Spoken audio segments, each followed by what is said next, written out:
एक बार की बात है, एक बड़े जंगल के बगल में एक छोटी लड़की अपनी माँ और पिताजी के साथ रहती थी। हर बार जब छोटी लड़की जंगल में जाती थी तो वह लाल हुड पहनती थी। हर कोई उसे लिटिल राइडिंग हुड कहता था।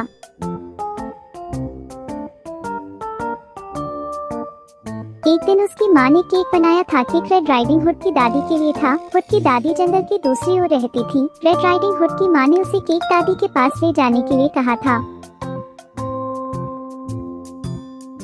माँ ने रेड राइडिंग हुड से कहा कि रास्ते पर चलते रहो और कहीं मत रुको।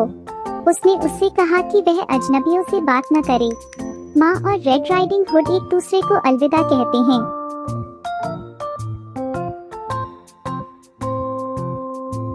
लिटिल राइडिंग हुड जंगल में चली गई।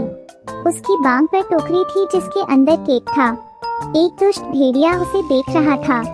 वह बहुत भूखा था। लिटिल राइडिंग हुड ने उसे नहीं देखा।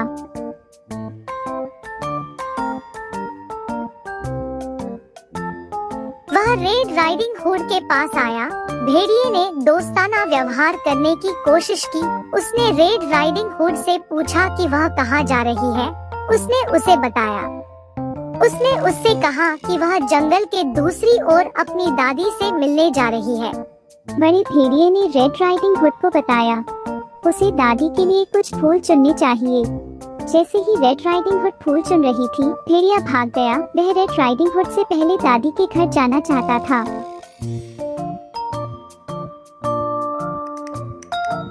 दादी के घर पहुंचा बड़ा दुष्ट भेड़िया। उसने दरवाजा खटखटाया। दादी ने पूछा कौन है वहाँ। भेड़िए ने अपनी आवाज बदली और कहा कि यह रेड राइडिंग हुड है। दादी ने कहा कि दरवाजा खुला है। बड़े दुष्ट भेड़िए ने खुद को अंदर आने दिया। दादी ने उसे देखा और चिल्लाने लगी इससे पहले कि वह कुछ कर पाती। बड़े दुष्ट भेड़िए ने दादी को निगल लिया। बड़ा दुष्ट भेड़िया संतुष्ट नहीं था। वह रेड राइडिंग हुड को खाना चाहता था। बड़े बुरे भेड़िए ने खुद दादी के कपड़े पहने। वह उसके बिस्तर पर चढ़ गया। वह रेड राइडिंग हुड के आने का इंतजार करने लगा। रेड राइडिंग हुड दादी के घर आ गई। उसने दरवाजा खटखटाया और पूछा कि क्या वह अंदर आ सकती है। बड़े दुष्ट भेड़िए ने अपनी आवाज बदल दी। वह उसकी दादी की तरह लग रही थी। उसने उससे कहा कि अंदर आओ। रेड राइडिंग हुड ने कहा कि उसकी दादी की आवाज कितनी गहरी थी। भेड़िए ने कहा कि उसके साथ स्वागत करना बेहतर होगा। रेड राइडिंग हुड अपनी दादी के करीब चली गई। उसने कहा कि उसकी कितनी बड़ी आँखें हैं। भेड़िए ने कहा कि उसे देखने के लिए उसकी आँखें बड़ी हो गईं। रेड राइडिंग हुड ने कहा कि दादी के कितने बड़े कान थे। भेड़िए ने कहा कि उसके साथ सुनना बेहतर होगा। भेड़िए ने उसे करीब आने को कहा।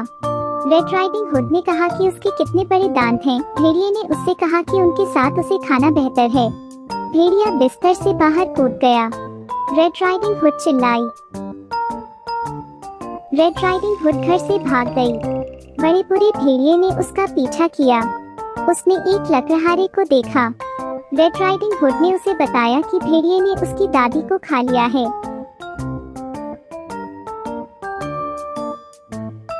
बहादुर लकड़हारे ने बड़े दुष्ट भेड़िए को उठा लिया।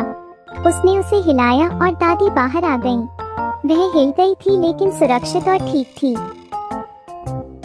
लकड़हारा, दादी और रेड राइडिंग हुड सभी ने भेड़िए को भागते हुए देखा।